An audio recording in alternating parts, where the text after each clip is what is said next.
है केंद्र शासित प्रदेश था वो बताना था।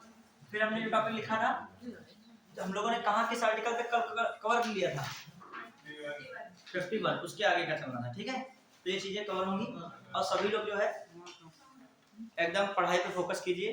क्लास पढ़ने का आनंद आएगा आपको, मतलब एक अच्छा फील होगा कि आपने अच्छे से दिमाग लगाया पढ़ाई की है। क्लियर? हाँ, और इस समय प्रयास कीजिए एग्जाम ओरिएंटेड पढ़ाई कीजिए, क्या पढ़ना है क्या छोड़ना है। मैंने बताया था ना बहुत सारे विषय पढ़िए, लेकिन कोई अब नई चीज मत पढ़ने का प्रयास कीजिए। इतना पढ़े बैठे हो वो क्या कीजिए समय रिवाइज कीजिए बढ़िया, और हो सके पीवाईक्यू जरूर लगाइए। ठीक है, प्रीवियस ईयर क्वेश्चन, और जो प्रीवियस ईयर क्वेश्चन फंसे, यदि मान लीजिए पॉलिटी से कुछ क्वेश्चन फंसे, कुछ भी फंसता है तो मुझसे आप क्या कर सकते हो, पूछ सकते हो। यहाँ पे आओ पूछ लीजिए। ठीक है, हाँ, क्लास के बाद में पूछ लीजिए, कोई भी पूछ सकते हो। ये क्या है, लेकिन वो तब पूछोगे ना पहले क्या है, लेकिन पूछिए। वो ये नहीं है कि आप जो है रिलेवेंट वाली चीजें नहीं है, बकवास कोई पूछ रहे हो चीज, इससे कोई मतलब टाइम अपना भी वेस्ट कराओगे, किसका वेस्ट कराओगे, आपका, हमारा भी। ठीक है, एग्जाम ओरिएंटेड चीजें होनी चाहिए। ठीक, फिर ये क्या मामला देखते हैं हम लोग, केंद्र शासित प्रदेश।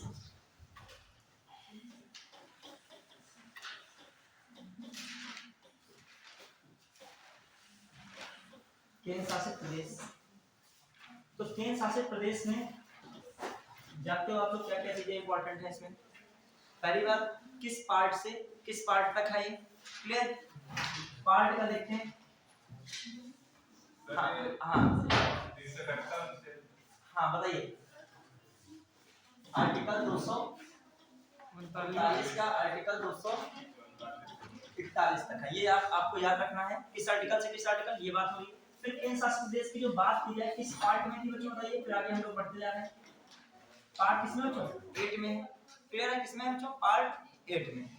फिर बढ़े हम लोग, तो ये किसमें बात हो रही है, केंद्र शासित प्रदेश की।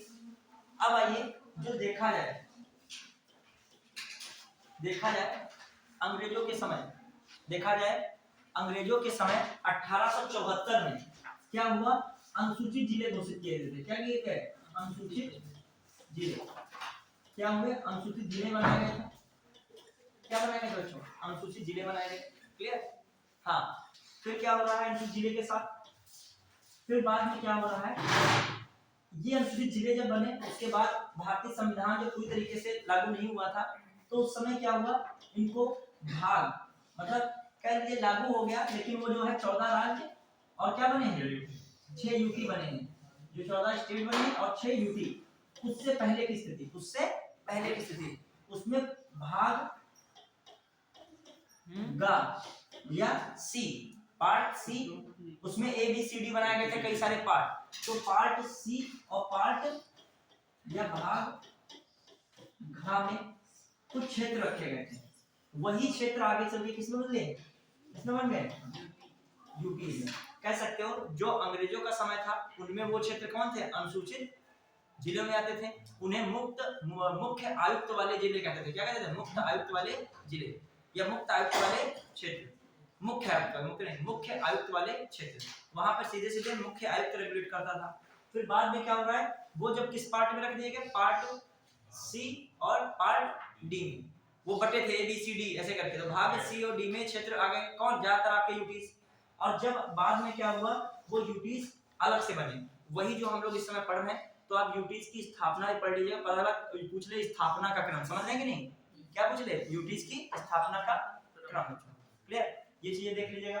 जैसे अंडमान निकोबार, अंडमान और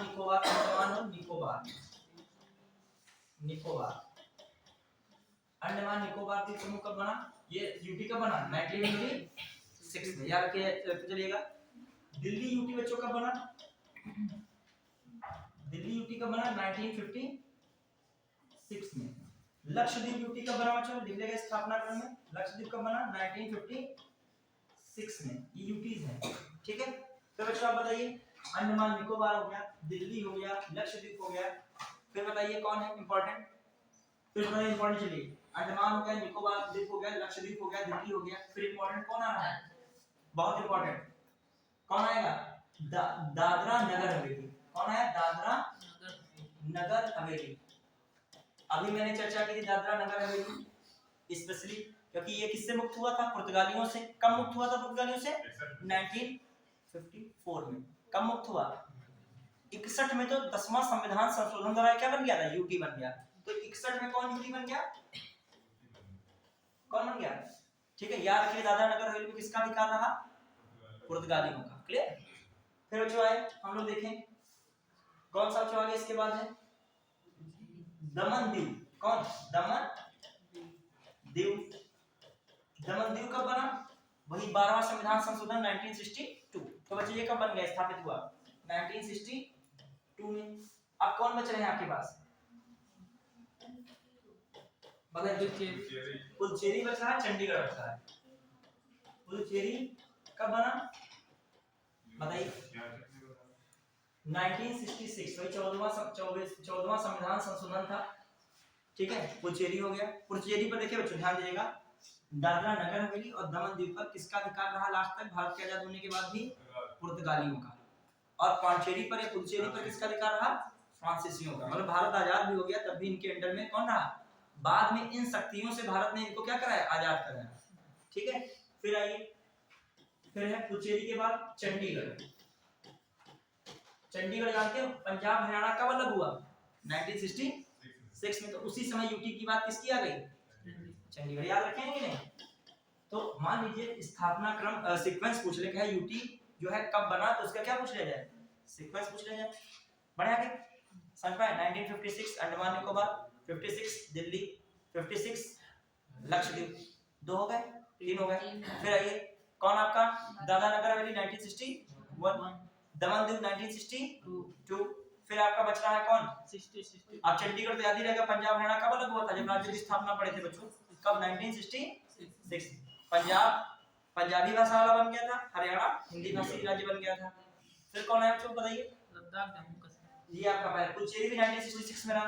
अब आइए लद्दाख और जम्मू कश्मीर कब रहे थे? 2019 अक्टूबर 2019। तो ये देखिएगा कि 2019 ये लिखिएगा लद्दाख जम्मू कश्मीर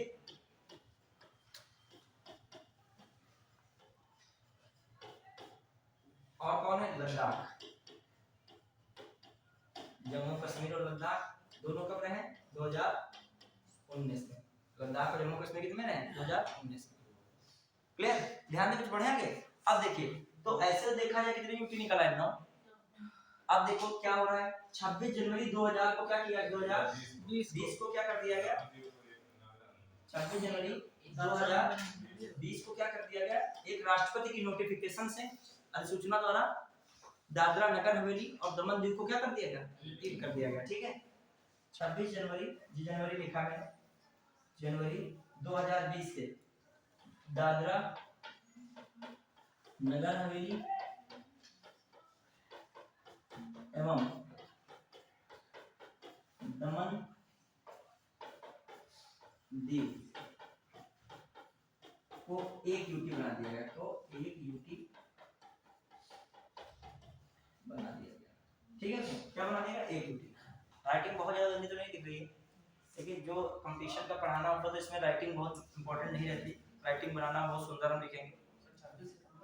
26 जनवरी, ठीक है, 26 जनवरी, ठीक, 26 जनवरी। क्लियर? बस इसमें मेन है कम टाइम में कंटेंट ज्यादा हो, आपके दिमाग में मेन आना चाहिए, मेन है। ठीक है, क्लियर? समझ में तो आ रहा है। फिर आइए जो हम लोग देखें, अब इस आधार पे देखा जाए जो आर्टिकल 1 है,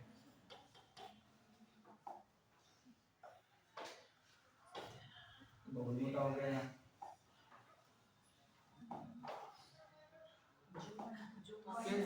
पॉइंट से नीचे ये वाला ना? हाँ।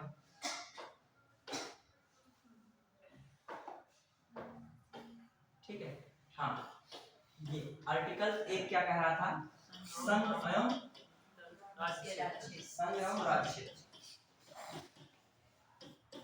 देखिए राज्य क्षेत्र जो बताया गया है, भारतीय राज्य क्षेत्र कितने भागों में बांटा गया था? अभी पढ़ा रहे थे, कितने में बांटा गया था? 1, 3।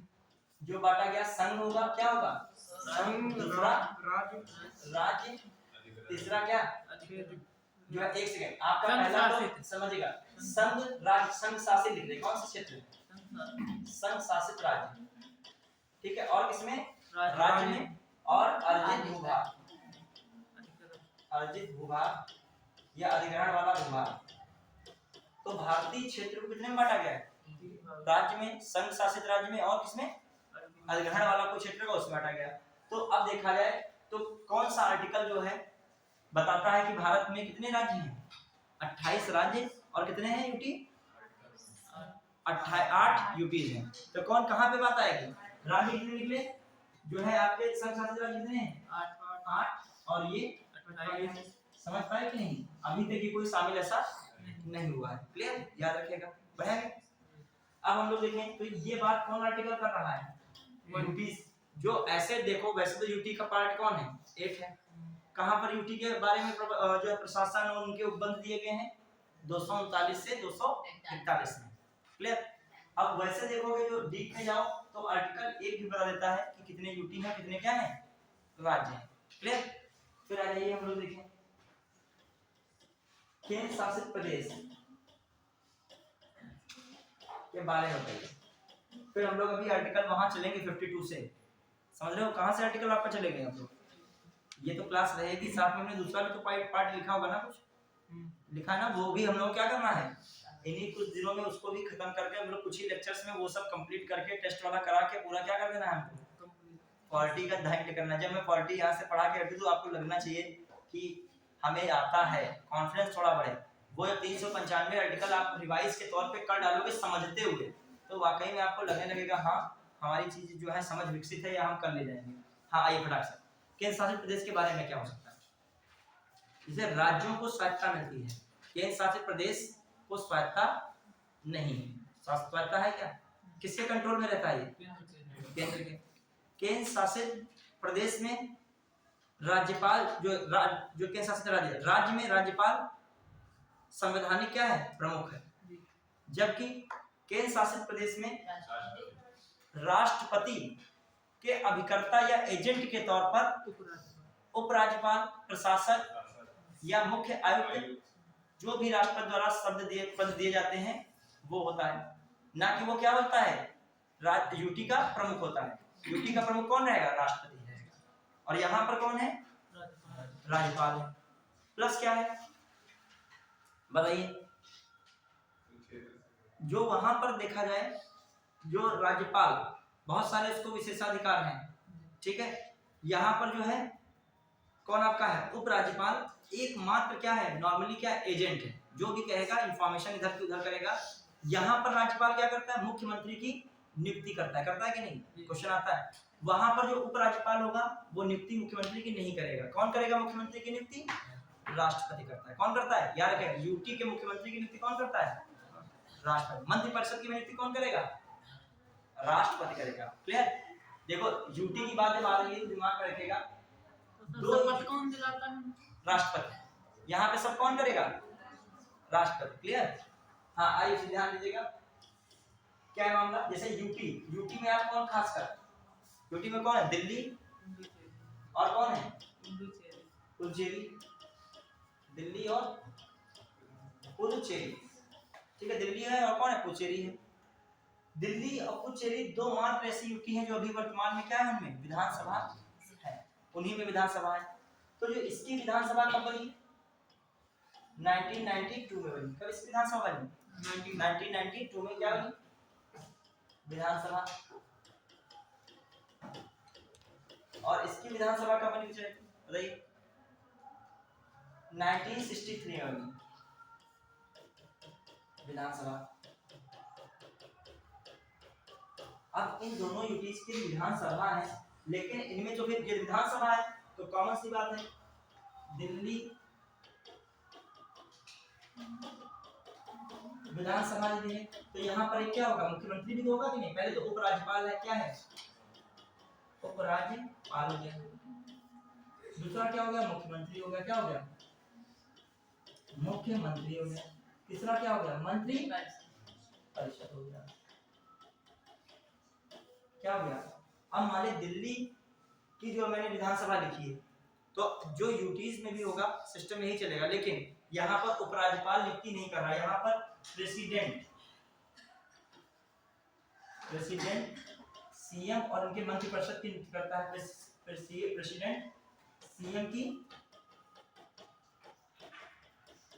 नियुक्ति करता है। कौन कर रहा है यहाँ पे? सीएम। समझ पा रहे हो बात को? वहां पर राज्य होता तो हमेशा सीएम की नियुक्ति कौन करता था? राज्य का राज्यपाल करता था। यहाँ पर कौन कर रहा है? राष्ट्रपति कर रहा है। दूसरी बात समझिएगा, यहाँ पर जो है मंत्रिपरिषद कानून बनाती है, कानून बना सकती है, लेकिन कुछ मामलों को छोड़कर। जैसे कुछ मामलों को, कौन से मामलों को छोड़ के क्वेश्चन आता है कभी कभी, ठीक है।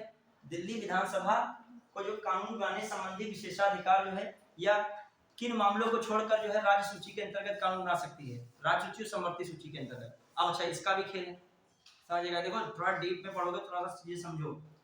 जैसे राज्य में होता है राज्य सूची पे कानून कौन बना सकता है?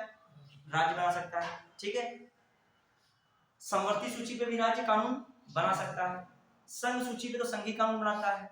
लेकिन कुछ मामलों में राज्य सूची पर कानून कौन बना सकता है? संघ बना सकता है। कब? राष्ट्रीय महत्व के विषय में। याद है, राष्ट्रीय महत्व का यदि मुद्दा कोई राज्य सूची का है तो उस पर कानून कौन बना सकता है? संघ में किसको पावर दी गई है? संसद में किस सदन को पावर दी गई? राज्यसभा। उसकी शुरुआत कहां से होगी? राज्यसभा से। यदि मान लीजिए कोई ऐसा मुद्दा है जो राज्य सूची का है और वो मैटर है पूरे राष्ट्रीय मुद्दे, राष्ट्रीय हित का मुद्दा है, तो ऐसे मुद्दे पे संसद क्या बना सकती है? कानून बना सकती है। वरना तो राज्य की सूची का कार्य किसका था? राज्य का था। लेकिन संसद में भी किसको पावर दी गई है? पहला नंबर पे प्रस्ताव पारित कहां से होना चाहिए? राज्यसभा से। ये बात किस आर्टिकल में की गई थी? 249।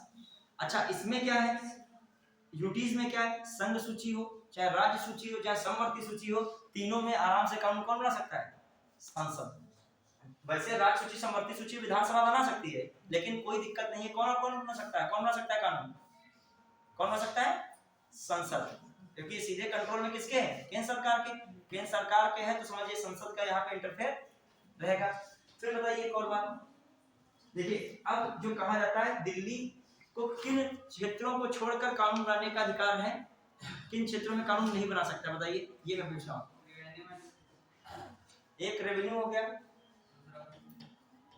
भू राजस्व हो गया, चलिए, पुलिस हो गया। जब पुलिस है तो लोक व्यवस्था भी हो गया। क्या हो गया? लोक व्यवस्था। मतलब बच्चों क्या है कि जो ये हम दिल्ली की बात लिख रहे हैं, कंफ्यूजन है, पुडुचेरी नहीं समझिएगा इसको।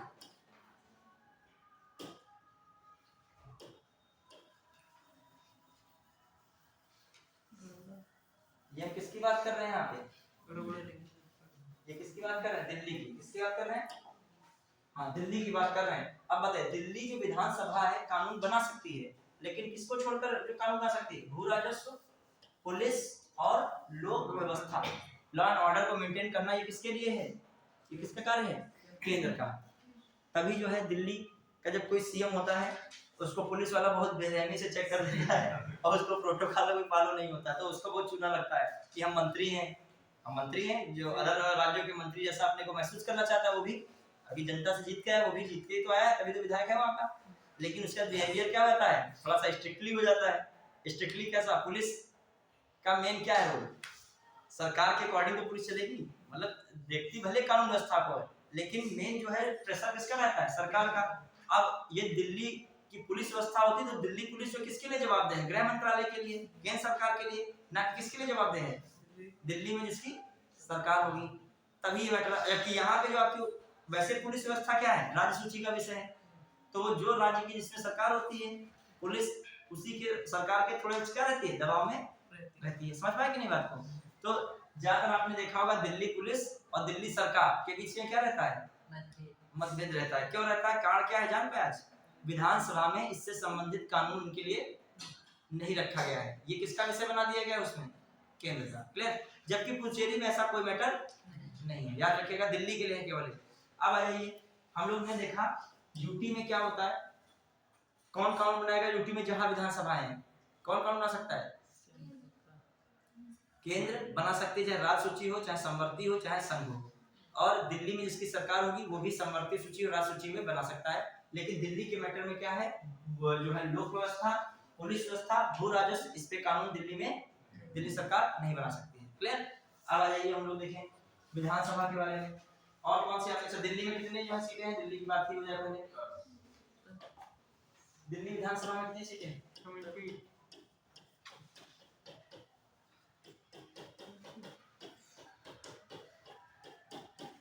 विधानसभा में सीटें कितनी है? 17। देखिए अब एक और चीज इंपॉर्टेंट, जितने भी राज्यों की विधानसभाएं हैं उन राज्यों की विधानसभा में जो मंत्री बनते हैं कुल सदस्यों का 15% से अधिक नहीं होना चाहिए। मंत्री कितने नहीं होने चाहिए? कुल सदस्यों का 15% से अधिक नहीं। मतलब क्या है? कुल विधानसभा के सदस्यों का 15% से अधिक का मतलब ये है कि यदि मान लिया उत्तर प्रदेश में सपोज दैट 400 है तो 400 का 15% कितना हुआ? मतलब 403 है, मैं बता रहा हूँ मोटा अनुमान 403 है, लेकिन 400 बता रहा हूँ समझाने के लिए। कितने अधिक नहीं हो सकते? 15%, 60 हुआ। मतलब अधिकतम मंत्री कितने बन सकते हैं? 60। लेकिन दिल्ली की केस में क्या है? कुल विधानसभा सीटों का 10% ही क्या बन सकते हैं? मंत्री बन सकते हैं। और उन मंत्रियों में इंक्लूड कौन होता है? सीएम भी क्या होता है? हमेशा मंत्री 10% जो मैं कह रहा हूँ ना, तो उसमें कौन? अच्छा 70 का 10% कितना हुआ? 7।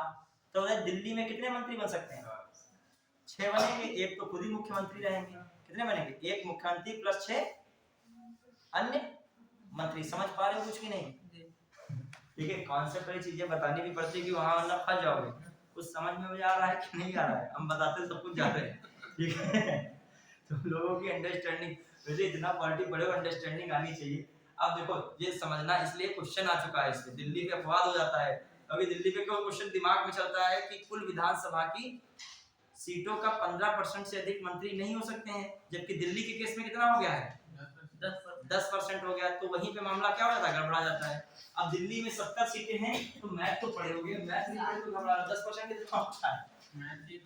ठीक है, अब भी जो है 10% कितना होगा? जो है कितना? 7। 7 का 10%, 10% मतलब नीचे क्या लगेगा? 100 लगेगा, ठीक है। और 10% पे सीधे 0 घटा दो क्या होगा? 10%। क्लियर? हाँ, क्या कह रहे हो मैथ की? यूपीएससी में क्या क्या पढ़ना चाहते हो? मैथ भी पढ़ना चाहते हो, रीजनिंग भी पढ़ना चाहते हो, तो सब इंग्लिश भी नहीं छोड़ रहे हो। ठीक है, क्या कह रहे हो? क्या कह रहे हो? एग्रीकल्चर। जोर बोलो, थोड़ा जोर बोलो, पॉपुलर हटा के बोलो, ठीक है। एग्रीकल्चर और में क्या आता है? हाँ, एग्रीकल्चर की क्लास कराएंगे। अच्छा, तो एग्रीकल्चर भैया वो भी जरूरी है। एग्रीकल्चर खासकर क्रॉप्स कहाँ की कौन फर्स्ट सेकंड रैंकिंग है, कौन किसकी में पूसा 44 आया था, पता नहीं पूसा सुगंधा ऐसे पूछा जाता है, और उनसे जुड़ी बीमारियां फसलों की को पूछी जाती हैं। अब हम पूछ लेंगे टाइम इधर चला जाएगा। मतलब हम रोज पूछ के तो 4 बीमारियां बताओगे तुम लोग क्या? नहीं, इतना नहीं पूछेंगे, फिर दूसरा विषय हो जाएगा। फिर इसी में से कुछ बच्चे कहेंगे सर जो है पॉलिटी की जगह एग्रीकल्चर पढ़ाने लगे। देखो पढ़ाई एक डायनेमिक है, कोई बंधे नहीं होता है। पॉलिटी की चीज किसमें यूज हो रही है? ज्योग्राफी कहीं इसमें आ रहा है, कहीं उसमें आ रहा है, सब मिक्सचर चलता है, ठीक है। अब तो मैथ में आ गई सर। अब देखो मैथ आ गई, देखो बताएंगे दिमागी से। इकोनॉमिक्स आ जाएगा। हां बच्चे आइए, सब कुछ आ सकता है इसमें। हां, इसमें पूरा वो अभी बजट पढ़ाओ तो किसमें चले जाओगे? इकोनॉमिक्स में चले जाओगे। हां, अब कोई लड़का लड़ाई कर रहा है सर इकोनॉमिक्स का है बता दीजिए। तो वहां पे मतलब जो है मैटर फंस गया, इकोनॉमिक्स पढ़ा दी गई पॉलिटी में, ठीक है। शिकायत हो जाएगी आपकी इकोनॉमिक्स पढ़ा नहीं बच्चे नहीं वाले को, बस शिकायत हो या ना हो, लेकिन मेन बच्चों का क्या होना चाहिए? फायदा, ठीक। बात खत्म, ठीक है। यहीं पे सब बातें खत्म हो जाती हैं। हाँ चलिए यहाँ पे आइए। जो आप वयस्क में हैं 18 प्लस हैं तो आपको ये मताधिकार का प्रयोग दिया गया, तो आपको बहुत सारे आपके पास जो है कह सकते हो सेल्फ माइंड भी होगा, मतलब बहुत प्रकार से आप जो सोचने की क्षमता भी आप में है कि क्या सही है क्या गलत है, आप स्वयं समझ सकते हैं। किसी के कहने न कहने से कुछ ये नहीं होती। जैसे ये एज ऐसी होती है, जैसे मान लीजिए आप जब पढ़ रहे हैं, ये बुक आपको अच्छी लग रही है पढ़ने में, कोई कहे ये बेकार है हटाओ, लेकिन अब आपको समझ में आना चाहिए कि इस बुक से क्या क्वेश्चन आंसर आ रहे हैं कि नहीं आ रहे हैं। हमें रिजल्ट चाहिए कि हमें बुक बदलना चाहिए। एक बुक को 10 बार पढ़ना चाहिए, बदल बदल के 10 बुकें पढ़नी चाहिए, ठीक है। बदल बदल पढ़ोगे तो मन तो यही होगा कि आ तो सब हमारा फंसा हुआ रहा है, लेकिन कर वहां उसका कंफ्यूजन, यहाँ इसका कंफ्यूजन। तो आपको मेन क्या है, आपके पास इस समय इतना बुद्धि डेवलप हो गया है कि क्या सही क्या गलत, डिसीजन नहीं ले पा रहे हो, सिविल की तैयारी करना भी आपके लिए क्या इस समय, जब इतना ही नहीं ले पा रहे हो क्या सही। अभी कोई बच्चे ने गाइड कर दिया किसी को, अरे तुम टीचर से पढ़ रहे हो, अरे ये तो यार उनसे पढ़ लो, फिर लड़का उनसे, अब उनसे पढ़ना शुरू किया, फिर तीसरा कोई आ गया, अरे वो टीचर क्या पढ़ाते हैं, अरे उनसे पढ़ लो। अरे किसी एक टीचर के सानिध्य में रहो, उससे संबंधित, तुम अपने आप उसमें क्या हो जाओगे, डेवलप हो जाओगे। टीचर वो बताता रहता है ये है वो है, वो हर टाइम जो उससे बात भी करोगे ज्यादा किससे संबंधित बात करेगा, अपने सब्जेक्ट से। कभी कोई देखो जो स्टूडेंट पढ़ता रहता है, टीचर से संपर्क में रहता है, पढ़ा करता है, टीचर बता रहे हैं, वो पढ़ रहे हैं, उसका लेवल देखना, उसी में से बच्चों में से उसका लेवल क्या हो जाएगा धीरे से। और इसका मैं उदाहरण भी दे दूंगा, इन्हीं बच्चों में से बहुत जो है पूछा भाषा करते हैं हमसे, वो हमने देखा। मतलब पूछने का वो मतलब नहीं होता कि शिक्षक की परीक्षा लेना, पूछने का मतलब होता है वाकई में पूछना। जो परीक्षा लेने वाला फिर वो अपनी परीक्षा फेल हो जाता है, यही ये मतलब पूछ रहे हैं, फंसे हैं वो चीज, वो तो बात सही है। अब घर से पढ़ के वो चीज आए हैं, फिर भी हमसे पूछ रहे हैं, हम जान जाएंगे तुरंत तुम जो है ये रिलेवेंट चीज पूछ नहीं रहे हो, रिलेवेंट होती है तो तुम हमसे पूछते ही नहीं, हमने इतना पढ़ाया है, क्या कर लेते, सवाल हो जाता। चलिए आइए कहां से, फिर दिल्ली विधानसभा के बारे में हम लोग देख लिए। तो अब देखिए दिल्ली का एक और चीज, दिल्ली का यहाँ पे यार 1966 में क्या हुआ, इस यार 1960 में पढ़ाया था मैंने। दिल्ली एकमात्र ऐसा यूटी जिसका स्वयं का क्या है, उच्च न्यायालय, हाई कोर्ट है। क्या स्वयं का इसका क्या है, स्वयं का उच्च न्यायालय, स्वयं का क्या है, उच्च न्यायालय, न्यायालय, ठीक है। तो हमने दिल्ली के विषय में बताया आपको। फिर थोड़ा सा जो है देखिए, दिल्ली की विधानसभा सीटें बता दी। अब पुडुचेरी में ऐसा कुछ भी नहीं कहा गया है। अच्छा, दिल्ली में एक और चीज याद रखना, इसके लिए विशेष उपबंध वाला आर्टिकल बहुत पूछा आता है, डबल ए, याद रखेगा 239 डबल ए। और सबके लिए नॉर्मल आर्टिकल है, लेकिन दिल्ली के लिए स्पेशल आर्टिकल है। दिल्ली के लिए विशेष जो उपबंध है किसमें। फिर आइए एक और चीज, दिल्ली का जो है एनसीआर रहा हो, चाहे दिल्ली विधानसभा रही हो, ये विशेष दर्जा आपको कब मिलना है, कौन सा संशोधन, 1969 कॉन्स्टिट्यूशन अमेंडमेंट एक्ट 1992। ये इंपॉर्टेंट याद रखिएगा, दिल्ली के लिए संबंधित कौन सा है, ये याद रखिएगा, एनसीआर भी इसी के तहत है। और आपको कौन, विधानसभा भी बदली 69वां संविधान संशोधन 1992, याद रखें दिल्ली के लिए है फेमस आर्टिकल। और ये जो है फेमस संविधान संशोधन आर्टिकल कौन है दिल्ली के लिए विशेष उपबंध वाला, 239 का डबल ए। अब ये पुडुचेरी में ऐसा कुछ नहीं, पुडुचेरी में भी विधानसभा है, ऐसे क्या है यहाँ पे विधानसभा, अभी मैंने लिखी थी, कब बनी थी, 1963 में बनी थी, 1963 में बनी पुडुचेरी। बताइए कितने लगभग सीटें हैं, 32। विधानसभा सीटें कितनी है, विधानसभा सीट, विधानसभा सीटें, विधानसभा सीटें कितनी है, 32। Clear, clear. पुडुचेरी में कितनी है, हाँ 30 है शायद इसमें। सिक्किम में कितनी है, 32 है, 30 है, इसमें रखेगा 30 है, 30 याद रखेगा, कितनी है 30। क्लियर, सिक्किम में कितनी है 32, इसमें कितनी है 30, ये भी रख लेगा। अब आइए, एक अपवाद है कि किसी भी राज्य की विधानसभा सीटें कितने से कम नहीं हो सकती हैं, 60 से कम नहीं हो सकती हैं, लेकिन इसका अपवाद है, पुडुचेरी भी इसी अपवाद में शामिल है, कितनी है इसकी, 30। फिर दूसरी बात, पुडुचेरी में भी क्या है, विधानसभा है। अब आइए, राष्ट्रपति का चुनाव होता है तो उसमें सभी राज्यों की विधानसभा के प्रतिनिधि तो भाग लेते ही हैं, निर्वाचित प्रतिनिधि या निर्वाचित सदस्य, उसमें कौन शामिल होता है, पुडुचेरी और दिल्ली विधानसभा के भी निर्वाचित सदस्य, मतलब 30 ये और कौन 70 हो, तो इसका मतलब कितना हो गया 100 जो है, कौन भाग ले रहा है 100 सीटों पर, जो 100 सीटें कहाँ जा रही है, राष्ट्रपति के चुनाव में जा रही है। क्लियर, बढ़ते हैं। अब आइए कुछ और बातें इंपॉर्टेंट क्या है, ये यूटी के विषय में उपबंध किया गया किसमें, 239 यूटी का उपबंध, ये यूटी का प्रशासन इत्यादि के बारे में कौन सा आर्टिकल में दिया है। फिर और कोई इंपॉर्टेंट, इतना इंपॉर्टेंट है नहीं, ये एक इंपॉर्टेंट आर्टिकल था, और एक कौन है ये, हाँ एक और लिखिएगा 241 में लिखिए, देखिए बच्चों इंपॉर्टेंट है, संघ शासित क्षेत्र के उच्च न्यायालय, यूटीज के उच्च न्यायालय, यूटीज के उच्च न्यायालय 200 जो है 241 में आर्टिकल कौन सा, संघ शासित या यूटीज के उच्च न्यायालय। हालांकि दिल्ली में ही क्या है, उच्च न्यायालय का गठन हुआ है, यूटी मतलब संघ शासित राज्य के उच्च न्यायालय, ठीक है। अब आइए, इसमें पेचीदा मामला है, क्या मैटर, कहा गया है ये कि कोई भी राज्य का संबंध जो है, कोई भी राज्य का उच्च न्यायालय उससे संबंधित यूटी का क्या हो सकता है, उच्च न्यायालय, साझा उच्च न्यायालय बन सकता है। मतलब किसी राज्य का उच्च न्यायालय किसी यूटी के उच्च न्यायालय के रूप में कार्य कर सकता है। जैसे इसके उदाहरण बताइए, बहुत इंपॉर्टेंट है, हमारी बात समझे कि नहीं। मतलब जैसे केरल का उच्च न्यायालय है, केरल उच्च न्यायालय, वो किसका, वही केरल उच्च न्यायालय किसका उच्च न्यायालय का कार्य कर देगा, लक्षद्वीप का। कोलकाता उच्च न्यायालय है कोलकाता उच्च न्यायालय किसके रूप में कार्य कर रहा है, अंडमान निकोबार। क्वेश्चन आता है अंडमान निकोबार के लिए कौन सा उच्च न्यायालय है, कोलकाता उच्च न्यायालय। अब बताइए तमिलनाडु या मद्रास उच्च न्यायालय किसके लिए कार्य करेगा? पुडुचेरी का उच्च न्यायालय कौन हो गया? मद्रास उच्च न्यायालय, ठीक है। फिर चंडीगढ़ वाला किसका हो जाएगा? पंजाब और हरियाणा उच्च न्यायालय, उसका नाम है पंजाब और हरियाणा उच्च न्यायालय। चंडीगढ़ जो यूटी है उसका उच्च न्यायालय का नाम क्या है? पंजाब और हरियाणा उच्च न्यायालय। और बताइए बहुत इंपॉर्टेंट चंडीगढ़ में तो है वो, लेकिन उसका नाम क्या है? ये केरल उच्च न्यायालय, नाम क्या है उसका? केरल। तमिलनाडु उच्च न्यायालय नाम नहीं है, मद्रास उच्च न्यायालय, उसका नाम क्या है? नाम है, लेकिन नाम बहुत सारे यूटी के नाम उसके नाम पे ही, स्टेट के नाम पे होते हैं। हाँ, जैसे जैसे मैं कह रहा हूँ केरल उच्च न्यायालय है, वहां उसका नाम क्या है? नाम ही क्या है उसका? केरल उच्च न्यायालय। ऐसे नाम क्या? पंजाब और हरियाणा उच्च न्यायालय। उसका कौन सा जो है यूटी कौन आ गया उसी में इंक्लूड हो रहा है? चंडीगढ़। और बताइए मुंबई उच्च न्यायालय, मुंबई उच्च न्यायालय में क्या है? दमन दीव दादरा नगर हवेली, यूटी की बात कर रहे हैं इसमें। और कोई उच्च न्यायालय है जिसका यूटी है?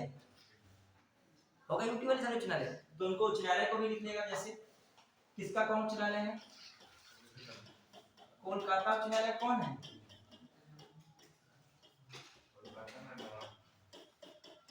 न्यायालय। हम केवल अभी बात सबके नहीं कर रहे राज्यों की, हम किसकी बात केवल कर रहे हैं इसमें? यूटी की बात कर रहे हैं। तो इसमें कौन अंतर्गत आ गया है? अंडमान निकोबार, निकोबार यूटी। क्वेश्चन आ जाएगा अंडमान निकोबार यूटी का उच्च न्यायालय कौन है? कोलकाता उच्च न्यायालय। फिर आ जाइए जो बच जाएगा आपका महाराष्ट्र उच्च न्यायालय, मुंबई उच्च न्यायालय, बम्बई उच्च न्यायालय।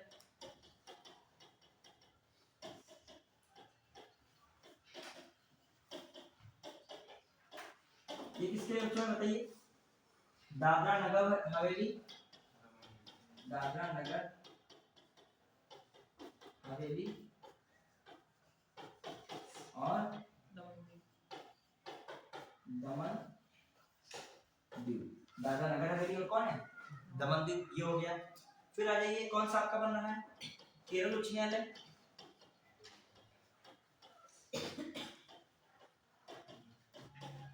केरल उच्च न्यायालय क्या बना तो भाई? लक्षद्वीप। कौन बन गया? लक्षद्वीप।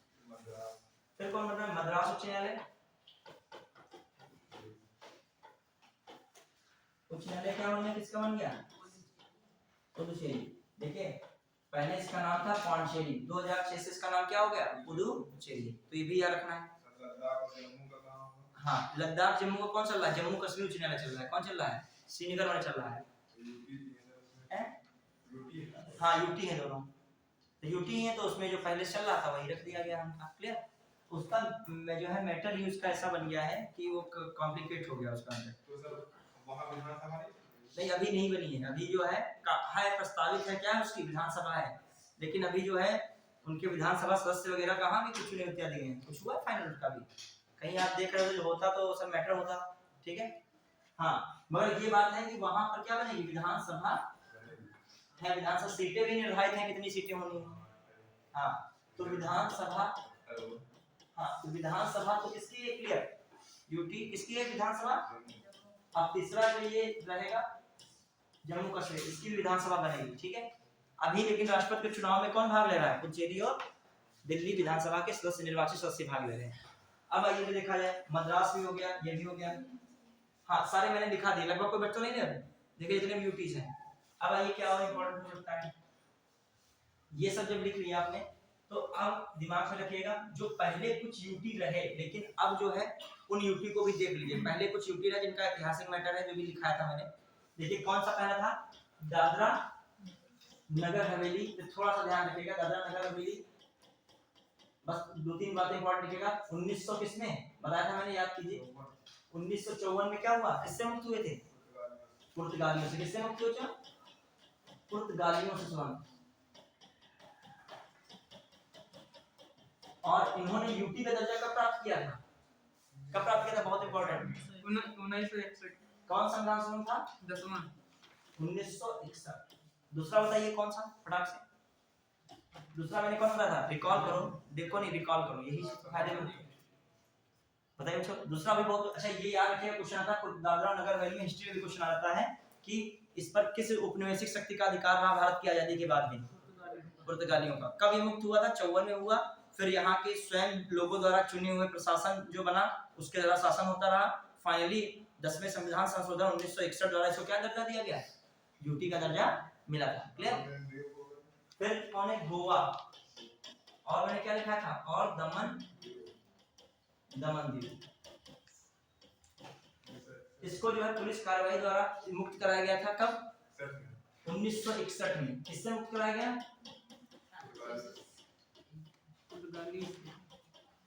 पुर्तगालियों से। ठीक है, किससे मुक्त कराया गया, तो देखा जाए, ध्यान दीजिएगा, सबसे अंतिम में मुक्त करा जो है, सबसे अंतिम में यूरोपीय कौन शक्ति गई, पुर्तगाली गई। कब, 1961। अब आइए, तो इसके लिए कौन सा संविधान संशोधन हुआ था, अभी बोल रहे हो, CAA। कौन सा चीज याद रखिएगा, 12वां। कब, 1962। याद रखिएगा, ये चीजें फंस जाएंगी, यही कठिन चीजें होती हैं, पेपर भी जानते हैं, वो चीजें सब पढ़ते रहते हैं, ये चीज जल्दी से स्किप कर जाते हैं, वहां यही चीजें पूछ लेता है। तो ये यूपी कब बनी, दमन दीव और गोवा, 12वां संविधान संशोधन 1962। देखो है बहुत पास का सीन है। वो 54 में मुक्त हुआ, ये कब हुआ, मुक्त 61 में हुआ। बना हुआ है ये यूटी कब, 62 में। ये भी याद रखिएगा। अब देखो तुम्हारे दिमाग में आ रहा गोवा यूटी कैसे रहा, गोवा बाद में क्या बन गया जाके 1987 में, ये क्या बन गया जाके, राज्य। गोवा क्या बन गया 1987 में, राज्य बन गया। क्लियर। फिर आइए जो है, अगर आप बढ़े, इसमें बताइए कौन बचा आपका, पुडुचेरी पे, पुडुचेरी पे बच्चों किसका शासन, पुडुचेरी पे याद रखिएगा, किसका शासन था, फ्रांसीसियों से कब मुक्त हुआ, फ्रांसीसियों से मुक्त कब हुआ, 66 कर दोगे तो वो लाइन गलत हो जाएगी कि सबसे पहले पुर्तगाली आए और सबसे पहले सबसे बाद में कौन यूरोपीय शक्ति गई, पुर्तगाली गई। तो तुम्हारी बात एक कहा जाए तो 66 में ही कर दोगे। मुक्त हो गया था 1954 में ही करा लिया गया। क्या करा लिया गया, फ्रांसीसियों से क्या मुक्त करा लिया गया, पुडुचेरी।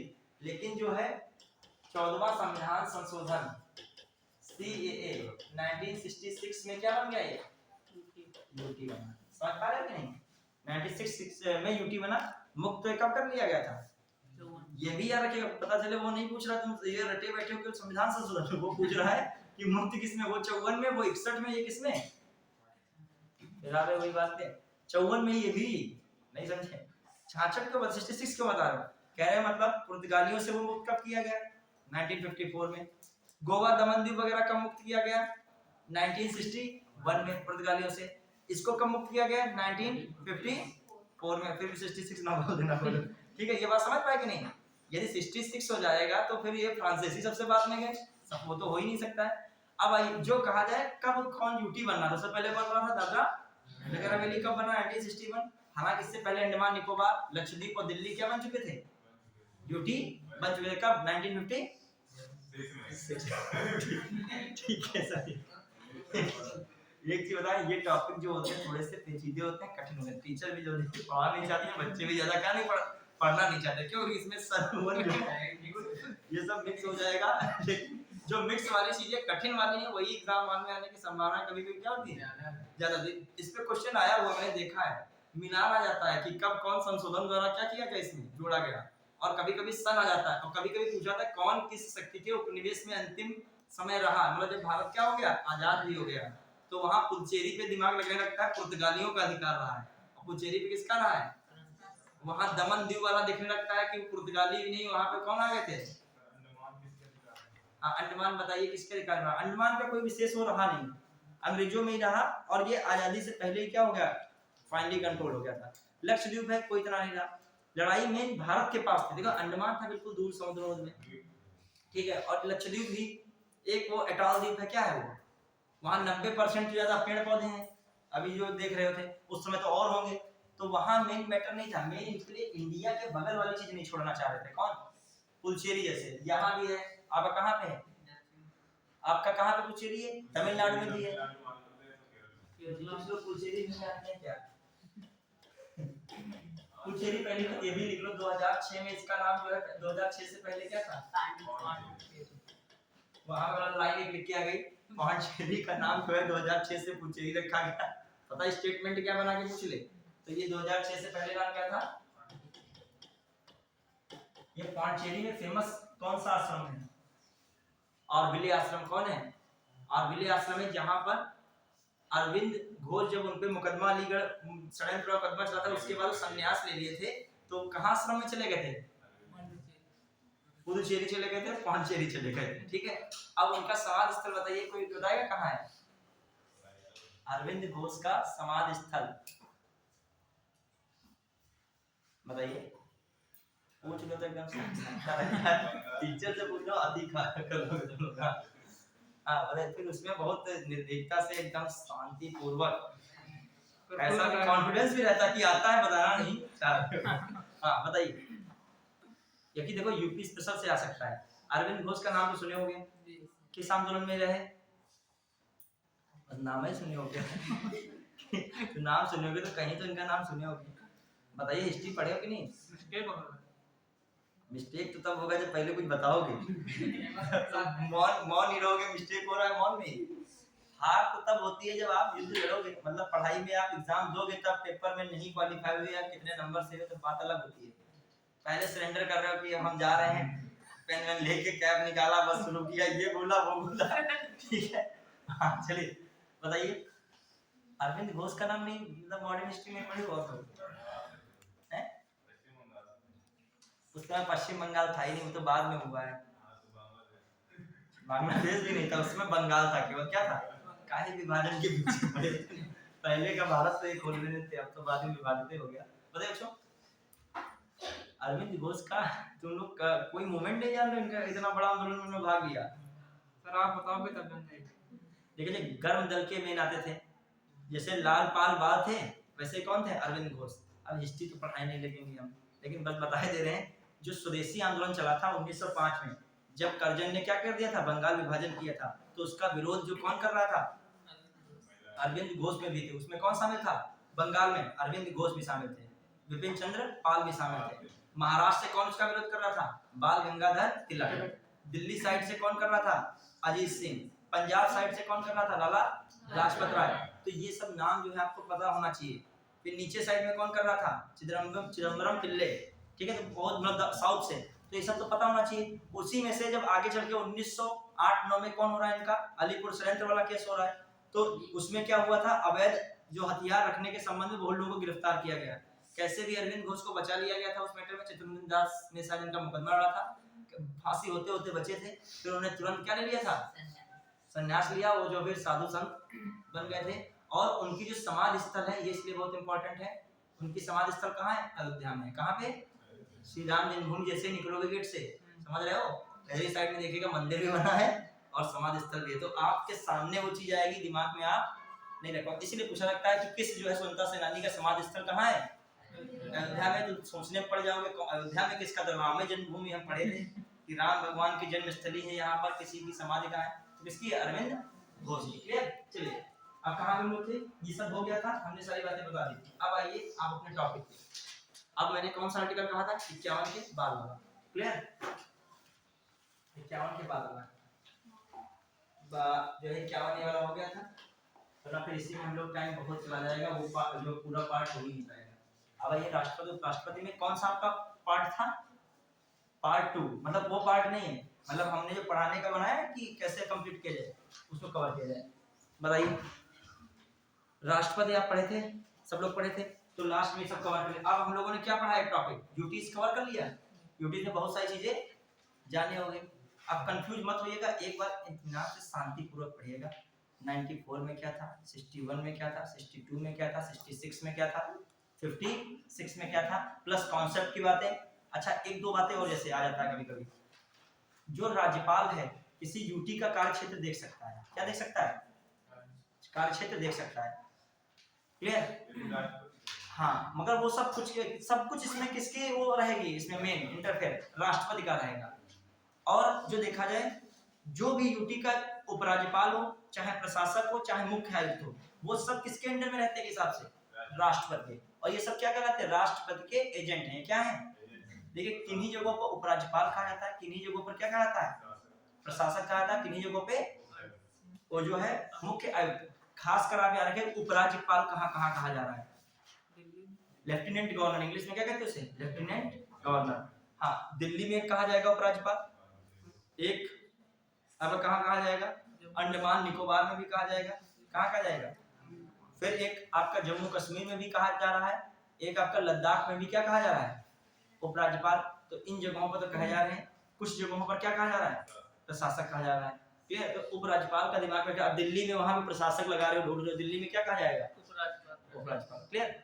और बाकी बारे में मैंने सारी बातें बता दी हैं। ठीक है, राज्यपाल से तुलना मैंने करा दी थी, तुलना में मैंने करा दी थी सारी बातें। वहां जो राज्य का राज्यपाल ज्यादा पावरफुल होता है उस हिसाब से, लेकिन यूटी का उपराज्यपाल वो उतनी हैसियत नहीं रखता है। नहीं, यूटी के जो उसमें नहीं शामिल नहीं, क्षेत्रीय परिषद में आ ही नहीं रहा। क्षेत्रीय परिषद में क्या मैंने पढ़ाया था? हाँ, बन सकता है। एक सेकंड, जो विधानसभा पढ़ रही है तो बन सकता है। दिल्ली पढ़ रही है मान लीजिए तो बन सकता है। उत्तर में क्या पढ़ जाएगा? दिल्ली वाला पौंडीचेरी पढ़ रहा था, आपका मध्य वाले पढ़ रहा था। किसमें पढ़ रहा था? पौंडीचेरी नहीं, दिल्ली पढ़ रहा था। कौन पढ़ रहा था? दिल्ली और चंडीगढ़। दिल्ली और चंडीगढ़ तो क्या बन सकते हैं? चक्रीय क्रम में है, मुख्यमंत्री है तो बन सकते हैं। यदि आपका नीति आयोग है उसमें भी मुख्यमंत्री शामिल होते हैं तो दिल्ली और किसके शामिल हो जाएंगे? पुडुचेरी के भी मुख्यमंत्री उसमें।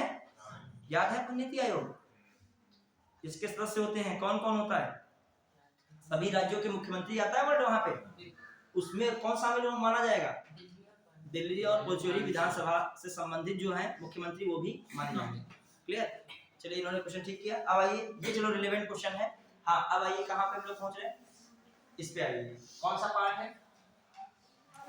हाँ, आपके पास टाइम कम है, इसको कवर करना है आपको। प्रयास करो कि ये सब टॉपिक कवर होता चले और कहाँ तक हम लोग आ जाएं? 100 से पार निकल जाए। 395 खत्म करने के लिए यहाँ 100 से पार निकलना जरूरी है। क्लियर? अब आइए स्टार्ट किया जाए। केवल आर्टिकल पे नहीं जाना, उसके अंदर की बातें मैं पूछूंगा, ये सब पूछूंगा। ठीक है, तो यही नहीं कि आर्टिकल लिखा है इसमें, पूरी चर्चा हो रही है रिवीजन की तरफ से। आइए, राष्ट्रपति और उपराष्ट्रपति पे ध्यान दीजिएगा। भारत के राष्ट्रपति फटाफट बताते जाइएगा जो है इसमें क्या कहा गया है? बताइए।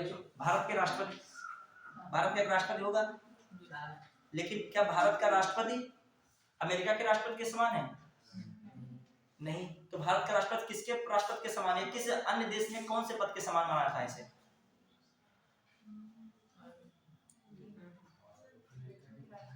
हाँ, सही बता रहे। ब्रिटेन के लेकिन राष्ट्रपति होते नहीं है। ब्रिटेन के राजा या रानी है, उनके ही समान यहाँ पर राष्ट्रपति की शक्तियां हैं, लेकिन डिफरेंस है, यहाँ का राष्ट्रपति निर्वाचित होता है, वहां वो क्या है? वंशानुगत है। क्लियर? अमेरिका का प्रधानमंत्री होता ही नहीं। अमेरिका में अध्यक्षात्मक शासन प्रणाली है, अपने वहां कौन सी? संसदीय शासन प्रणाली में राष्ट्रपति का पद तो होता है, लेकिन वो क्या होता है? जो है नाम मात्र, या जो है संवैधानिक प्रमुख तो होता है, लेकिन वास्तविक शक्ति उसके पास नहीं होती है। यहाँ पर जो संसदीय यहाँ शासन प्रणाली होती है बच्चों, उसके किसके पास वास्तविक शक्ति होती है? प्रधानमंत्री के पास। किसके पास होगी? देखो, जो शुरू से पॉलिटी नहीं पढ़े उनको थोड़ा गड़बड़ लगने लगता है। ठीक है, क्योंकि उनको ही लगता है, और जो उनको पढ़े होंगे उनको बड़ा अच्छा लगता है कि रिवीजन हो रहा है। जो मतलब पढ़ चुके हैं उनको समझ में आ गया कि ब्रिटेन की हमने किससे तुलना इसकी है। ये क्वेश्चन आ चुका है कि जो यहाँ के पीएम की तुलना ब्रिटेन के पीएम से की जाती है, और यहाँ के जो राष्ट्रपति की तुलना किससे की जाती है? वहां के राजा या रानी से। बशर्ते क्या है, बस डिफरेंस यहाँ पे रहता है कि वो वंशानुगत हैं और ये लोग क्या है? इन्हें क्या किया जाता है? निर्वाचित किया जाता है। ठीक है, लेकिन इनकी तुलना अमेरिका के राष्ट्रपति से नहीं कर सकते हो। अमेरिका का राष्ट्रपति होता है, वहां पर कैसी व्यवस्था है? अध्यक्षात्मक शासन प्रणाली। अमेरिका में कैसी है? और अध्यक्षात्मक जहां भी शासन प्रणाली होगी वहां का प्रेसिडेंट सबसे पावरफुल होता है। वहां किसी की नहीं चलती है, केवल किसकी चलती है? प्रेसिडेंट की। कार्यपालिका के लिए कोई जवाबदेही नहीं है, विधायिका लिए से कोई जवाबदेही नहीं है, जो मन होगा वो एक्शन लेगा। कौन? राष्ट्रपति। समझते हैं? जो वहां के राष्ट्रपति पे कोई जवाबदेही ज्यादा है ही नहीं। हालांकि दबाव बनाया जाता है जो है सदस्यों द्वारा, लेकिन उसे हटाया ऐसे नहीं आ सकता है। क्लियर? 4 वर्ष का क्या रहता है उनका कार्यकाल भी। अब जब कभी भी अध्यक्षात्मक शासन प्रणाली की तुलना करोगे तो किससे करोगे? यूएस से। भारतीय संविधान निर्माता में ज्यादा तुलना किससे की है अध्यक्षात्मक शासन प्रणाली में? यूएस से। और जहां संसदीय प्रणाली की बात होगी किससे तुलना करोगे? ब्रिटेन से। तो ब्रिटेन से हम लोगों ने क्या लिया? संसदीय प्रणाली ली है। क्लियर? फिर आइए, और बात तो केवल इतनी थी, तुम लोगों को ये 3 शब्द लिखे थे, तुम लोग कितना इन पे क्या कर डाले, रिसर्च कर डाले। ठीक है, फिर आइए, संघ की कार्यपालिका शक्ति बताइए। संघ की कार्यपालिका शक्ति किसमें निहित है? प्रेसिडेंट। मतलब जो भी समझौता, ठीक है, जो भी कानून बनते हैं, ठीक है, जो भी आपकी जो बहुत सारे क्या होते हैं एग्रीमेंट बनते हैं, युद्ध की घोषणा इत्यादि होती है, वो सब राष्ट्रपति के नाम और राष्ट्रपति द्वारा की जाती है। तो जो है क्या है, संघ की कार्यपालिका शक्ति इसमें क्या है, निहित है। प्लस कार्यपालिका शक्ति और क्या सकते हो, जितने भी आयोग हैं ज्यादातर देखोगे उनके अध्यक्ष सदस्यों की नियुक्ति कौन करता है? राष्ट्रपति करता है। क्लियर?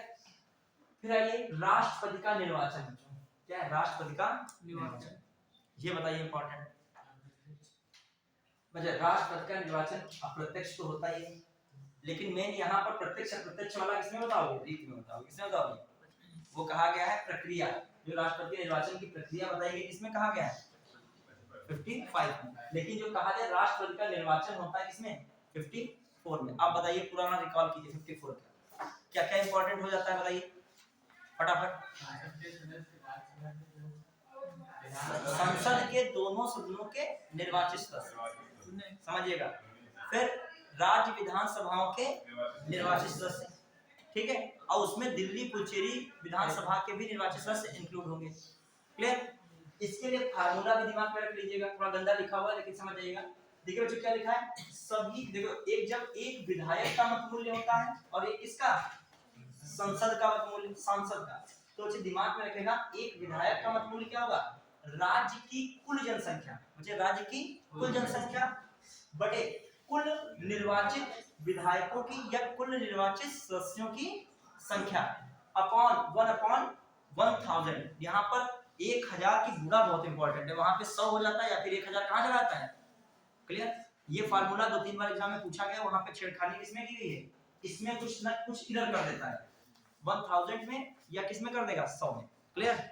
बढ़े आगे चलिए। फिर आइए, इसमें एक सांसद का मत मूल्य बच्चों, एक सांसद का मत मूल्य बताइए ब्लॉक से। जितने भी राज्य हैं उनके कुल निर्वाचित सदस्य, अब किससे भाग कर दो?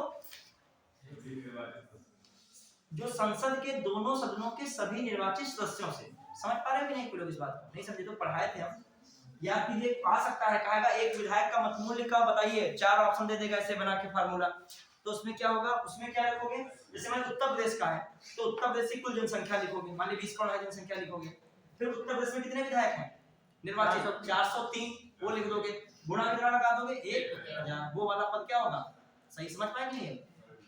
जो है ये संसद आ जाएगी, सांसद, एक सांसद का मतलब क्या? पूरे जितने भी राज्य हैं, मान लिया 28 राज्य प्लस 2 यूटी, इनके जितने भी निर्वाचित विधायक हैं सबको जोड़ लीजिए, कहां रख दीजिए? ऊपर। और जितने भी आपके संसद के निर्वाचित सदस्य हैं, लोकसभा में कितने? 543, और राज्यसभा में कितने? 233, 245 नहीं। क्यों? क्योंकि 12 क्या है उसमें? मनोनीत है। तो लगभग 700 कुछ बनेंगे जाके, वो कहां रख दोगे? नीचे। बस ये किसका आ गया? एक सांसद का मत मूल्य, बस कट गया, बस ये 100 न लिखना इसमें ऊपर कुछ, ठीक है। फिर आइए, तो ये भी रखिएगा, ये बातें किसमें है? राष्ट्रपति का निर्वाचन। दूसरी बात राष्ट्रपति का निर्वाचन में क्या, यदि आप 1/6 से कम पाते हो कुल मतदान का, कुल वैध मतों का 1/6 से क्या पाते हो? कम, तो आपकी जमानत राशि जो है आरबीआई में क्या हो जाएगी? जमा होगी 15,000 रुपए।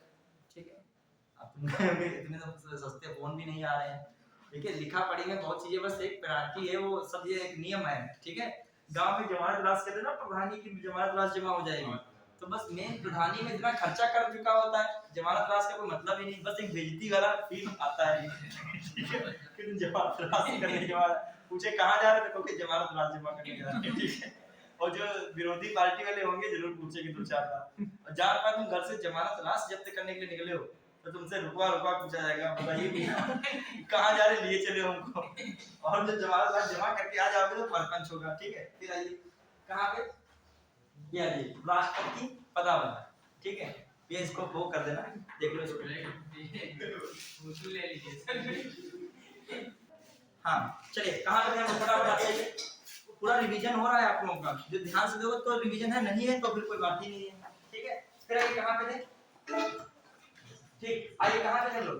देखो आग के आप आज इस समय जो है आग के पास बैठना भी फ्री बैठना बहुत आनंददायक लगेगा, ठीक है, और बहुत अच्छा लगेगा। टाइम हो जाएगा, अंधेरा हो जाएगा, फिर तुमने वो पूरा टाइम किल कर दिया, किसी ने उस टाइम में क्या किया, वर्क किया, तो आगे तो फिर वही निकलेगा ना। नियत तो फिर यही कहती है कि जो मेहनत करेगा आगे निकलेगा, वही बढ़ेगा, ठीक है। आप जो ठंडक मना रहे थे, आइए देखिए कौन कौन सा आर्टिकल पे होगा, फिर बताइए। अब आइए निर्वाचन की जो है निर्वाचन की रीति कौन सी होती है, निर्वाचन की रीति। अब प्रत्यक्ष चुनाव होगा, कैसा होगा, इनडायरेक्ट, और दो वर्ड याद रखिएगा, एकल संक्रमणी मत प्रणाली के अंतर्गत समानुपातिक प्रतिनिधि प्रणाली, ठीक है। एकल संक्रमणी मत प्रणाली के अंतर्गत समानुपातिक मत प्रणाली कौन है, ये दो वर्ड किसके लिए यूज किए जाते हैं, राष्ट्रपति के लिए। अब आइए फटाक से कहां पे हम लोग पहुंचे थे, इसमें बताते जाइएगा। देखिए तुम लोग का सब चीजें क्लियर है कि नहीं, बताइए जाइएगा।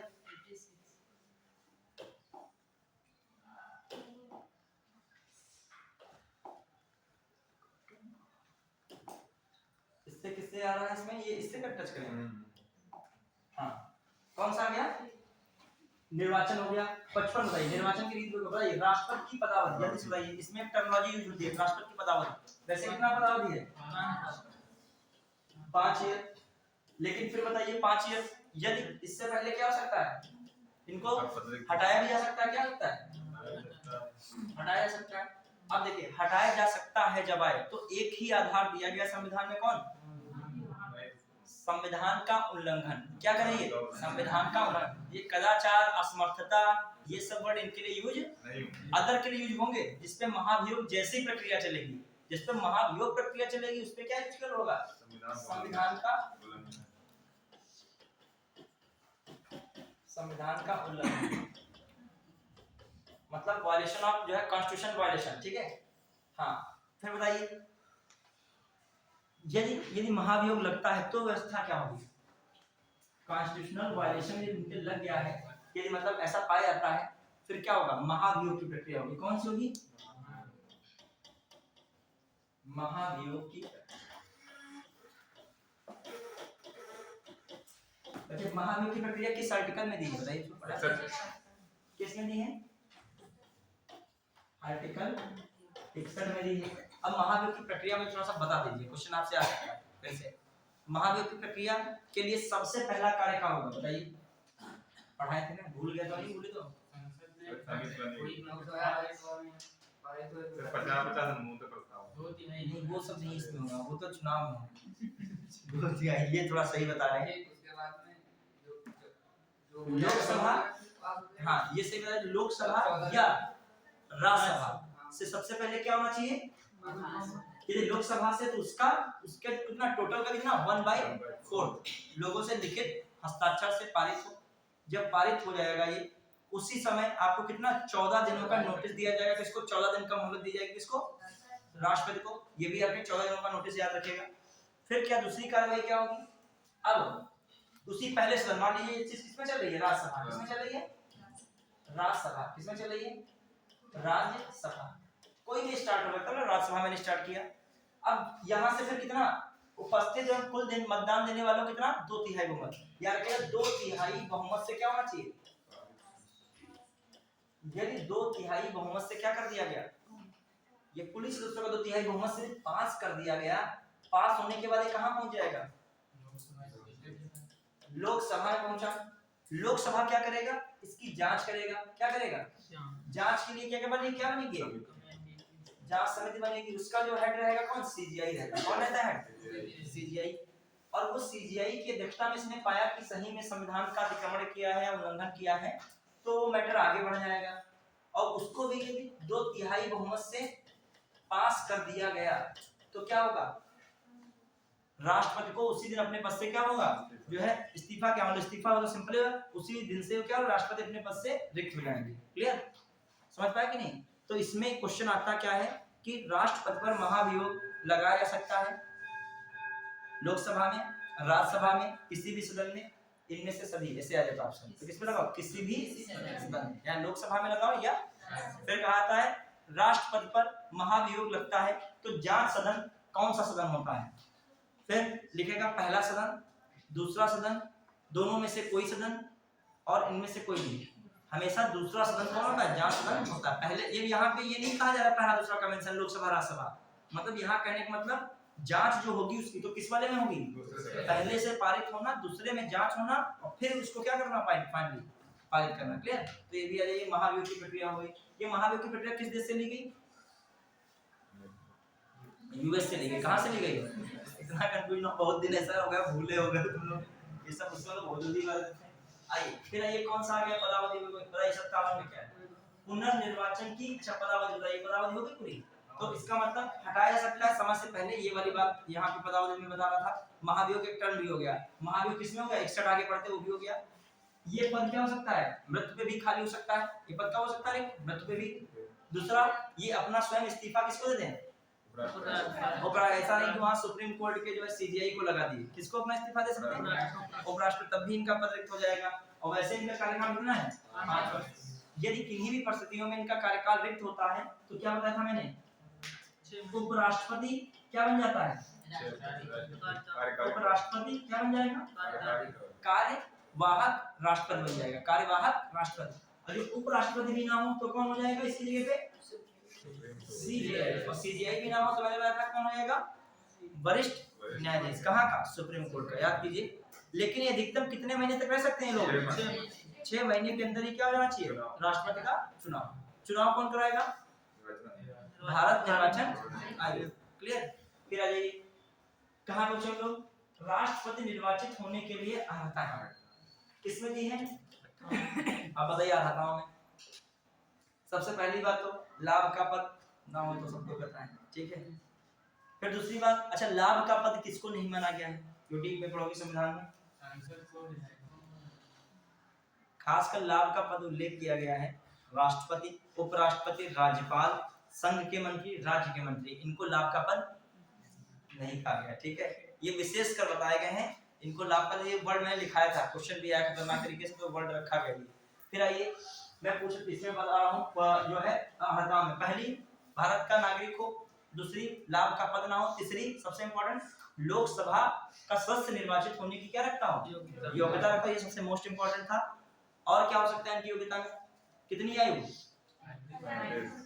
35 वर्ष से कम आयु ना हो, ठीक है। ज्यादा या इतनी या इससे ज्यादा हो। क्लियर? अब आइए तो आप लोग भी राष्ट्रपति बनने के लिए क्या है? नहीं, ठीक है। इतनी योग्यता आधारित नहीं करते हैं। हाँ आइए अब आइए 59 में ये बताइए, मैंने सब बताया था राष्ट्रपति के लिए शर्तें। राष्ट्रपति पद के लिए शर्तें बताइए फटाफट। यही तो आजकल असली पार्टी चल रही है। जब आप पढ़ चुके हो बहुत चीजें और उनको क्या कर रहे हो? रिवीजन के तौर पे क्या कर रहे हो? क्लियर कर रहे हो। वो दिमाग में अब सेटल आपके होगा, पूरी तरीके से फिट बैठेगा। अभी आप इस चीज पढ़ चुके हो उसको क्या कर रहे हो? दिमाग लगा के पढ़ रहे हो। जब आप ये सीट पढ़िएगा तो ऐसा नहीं कि रटना शुरू कर देगा। रटने की सीट नहीं है ये आप उस पद के लिए शर्तें सोचिए ना। शर्तें मेरे कॉपी में क्या कीजिए, देखिए जब कि शर्तें क्या दिखाई। समझ रहे हो कि नहीं? सीट का अंदर कोई कह रहा है 395 अनुच्छेद है पढ़ लेने से ऐसे पढ़ने से थोड़ी फायदा मिलेगा। ये तो केवल आपको टॉपिक बता रहा है। बस शर्तें मैंने क्या बताई थी? लाभ का पद ना हो। यदि कोई भी सदन का सदस्य होता है, चाहे विधानसभा विधान परिषद का हो, चाहे लोकसभा या राज्यसभा का सदस्य हो, पद ग्रहण करने से पूर्व उसे क्या देना पड़ेगा? उसे त्याग पत्र देना पड़ेगा। और सब क्या है बताइए? सब क्या है?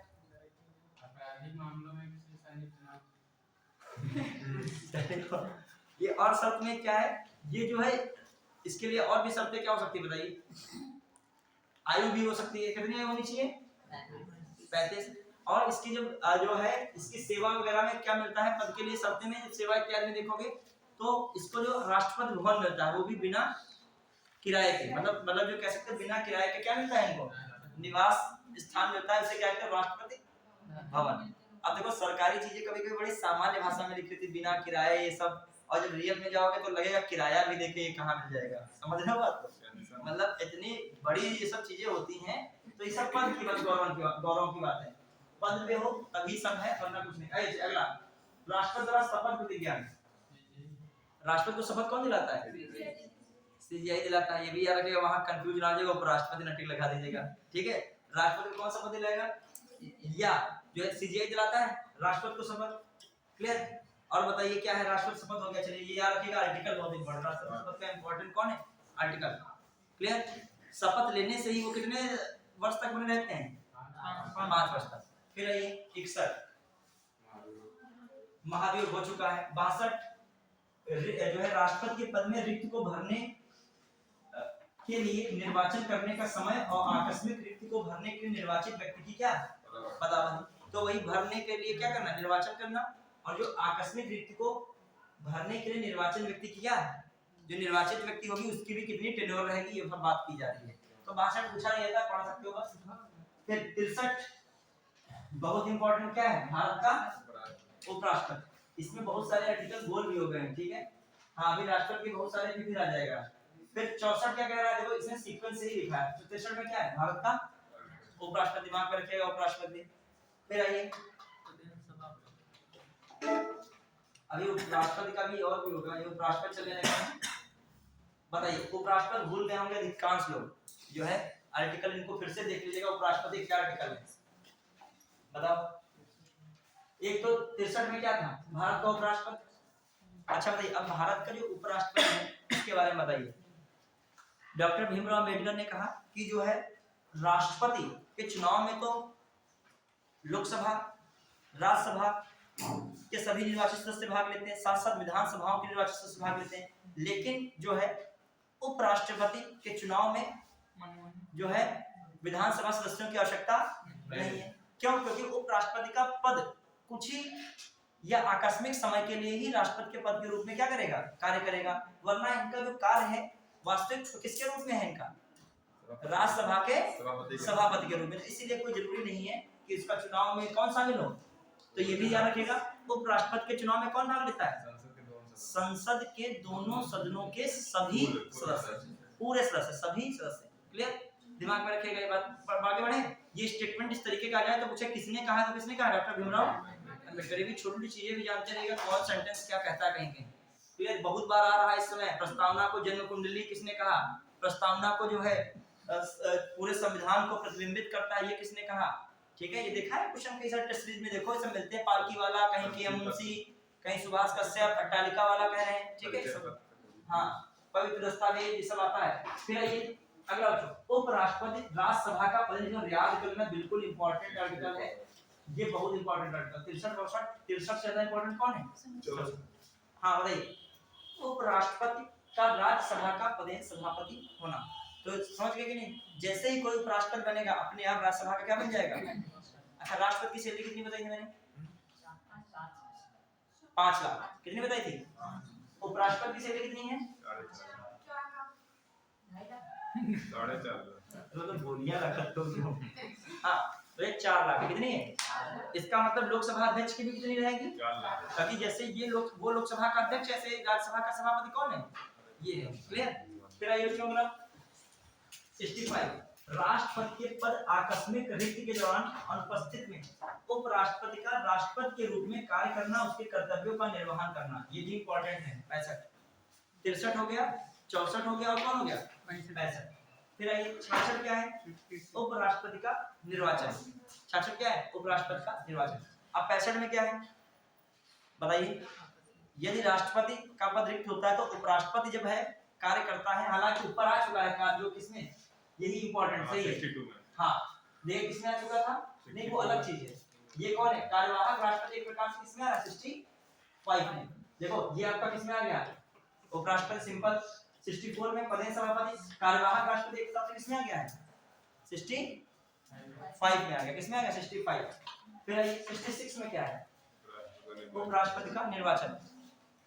आप अपने को अंतरात्मा से बैठिएगा, यदि पॉलिटी आप पूरे पढ़े होंगे तो 395 आर्टिकल, आप कुछ मत सोचिएगा, आर्टिकल पढ़ते जाइएगा, अपने आप रिवीजन करते जाइएगा, अपने आप क्या करते जाइएगा, रिवीजन करते जाइएगा। देखना यदि आप पूरा रिवाइज कर डालते हो, सब में तर्क जानते हो, शर्तें जानते हो, महाभियोग प्रक्रिया जानते हो, तो आपका क्या रहेगा, ये टॉपिक क्या होगा, कंप्लीट होगा। ये रियल में टॉपिक नहीं, ये पूरा एक संविधान की क्या है, समरी, और पूरा क्या है, रिवीजन है। जितना पढ़ा है सब हो जाएगा कवर। अब बताइए इसमें, यदि मान लीजिए किसी के दिमाग में बच्चे खट गया, कार्यवाहक राष्ट्रपति किसमें होता है हिसाब से, 65 है, ठीक है। 64 में क्या था, पदेन सभापति सबसे इंपॉर्टेंट, और 66 में क्या है। अब आइए, जब वो पदेन सभापति है तो वो सदस्य, इसका मतलब उपराष्ट्रपति या राज्यसभा के सदस्य, जो सभापति होता है वो सदस्य नहीं होता है, याद रखिएगा, ये कंफ्यूजन है। उपराष्ट्रपति पहली बात तो क्या होता है, राज्यसभा का पदेन सभापति, लेकिन राज्यसभा का सदस्य नहीं होता। इसलिए वो सामान्य मतदान में मतदान भी नहीं कर सकता। कब मतदान कर सकता है? जब दोनों लोगों की वोट क्या हो जाए, बराबर हो जाए, तब वो क्या कर सकता है, मतदान कर सकता है, अन्यथा मतदान नहीं कर सकता। समझ पाए कि नहीं? तो ये कास्टिंग वोट वाला सिस्टम किसमें कहा गया, किस आर्टिकल में?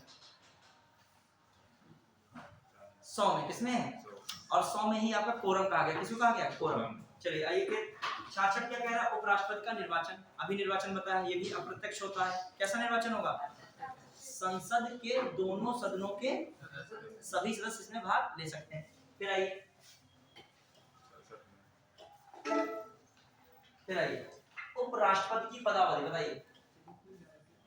उपराष्ट्रपति की पदावधि, उपराष्ट्रपति पदावधि बताइए फटाक से। कितने वर्ष है?